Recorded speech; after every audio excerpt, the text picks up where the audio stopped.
Disciplina. A simples menção dessa palavra já carrega um peso. Para alguns, ela soa como liberdade. Para outros, como uma prisão. Mas afinal, o que é disciplina, senão o fio invisível que costura os nossos dias rumo a algo maior?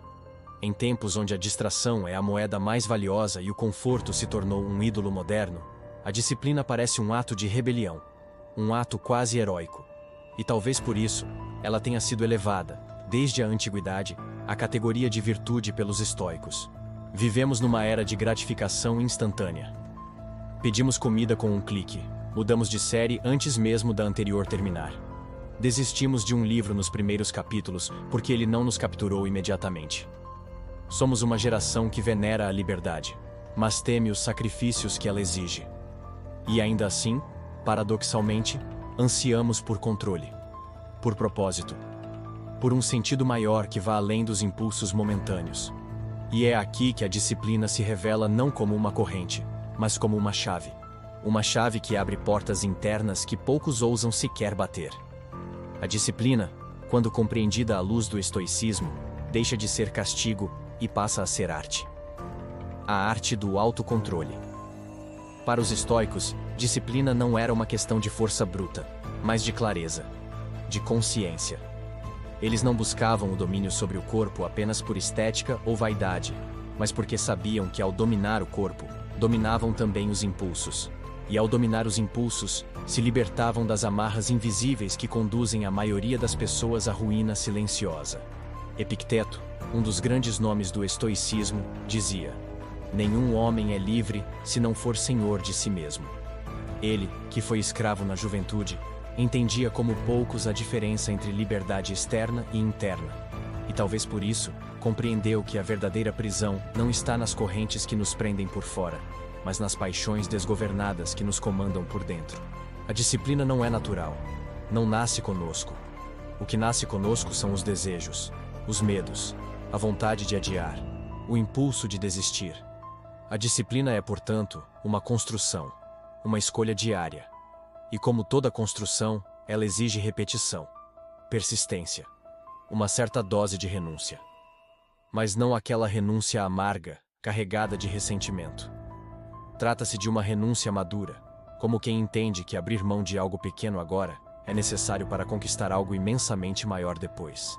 Assim como o escultor que, golpe após golpe, molda o mármore bruto até revelar a estátua que antes existia apenas em sua mente, a disciplina nos esculpe, nos dá forma, direção.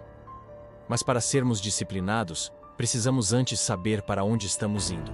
Afinal, ninguém segue uma estrada sem destino. Marco Aurélio, imperador romano e filósofo estoico, escreveu em seus diários algo profundamente simples e poderoso: "Pare devagar. Corra até o fim." Ele entendia que o esforço não era o inimigo, mas o desvio era. Cansar-se fazendo o que tem sentido é bem diferente de se esgotar sem propósito. E nesse ponto, muitos se perdem. Acreditam que ser disciplinado é apenas seguir uma rotina rígida, acordar cedo, trabalhar sem parar, seguir uma dieta com precisão militar. Mas os estoicos sabiam que a disciplina, sem propósito, é apenas rigidez. E a rigidez, por si só, quebra. Disciplina não é viver sob opressão, mas sob intenção. Quando temos clareza do que buscamos, da estrela que queremos alcançar no céu, suportamos com mais firmeza os sacrifícios do caminho. Sem essa estrela, qualquer esforço se torna pesado demais. E qualquer dificuldade, motivo de desistência. O que queremos, no fundo, é coerência. Entre o que desejamos e o que fazemos. Entre o que sonhamos e o que cultivamos todos os dias. E é justamente essa coerência que a disciplina oferece. Não como uma prisão, mas como uma ponte. Uma ponte entre quem somos e quem podemos nos tornar. Mas há um motivo pelo qual tantas pessoas resistem à disciplina. Ela exige confronto. Confronto com nossas próprias fraquezas, com a preguiça que nos seduz, com os hábitos que nos confortam, mas nos estagnam, com os medos que nos paralisam. E nesse confronto, não há atalhos, apenas trabalho, autodomínio e silêncio. Porque a disciplina não grita, ela sussurra. Enquanto a motivação berra no início da jornada, a disciplina é quem permanece, mesmo quando ninguém está vendo. quando o corpo dói, quando a mente vacila, quando o entusiasmo se esvai. É ali que ela brilha. É ali que ela vence.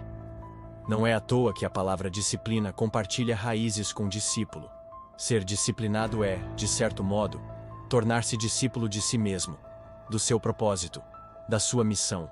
E nesse caminho, erros acontecerão, desvios virão. A diferença está em levantar, recomeçar, persistir.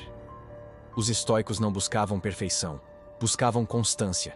E mais que isso, buscavam serenidade diante das imperfeições inevitáveis da vida. Ser disciplinado, portanto, não é ser imune ao erro. É ser comprometido com o recomeço.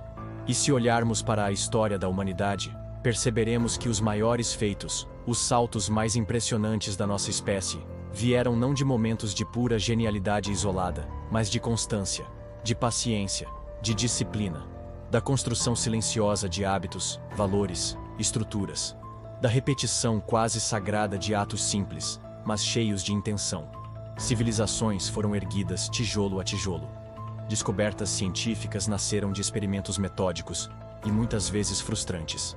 Obras-primas da arte foram esculpidas com disciplina, não apenas com inspiração.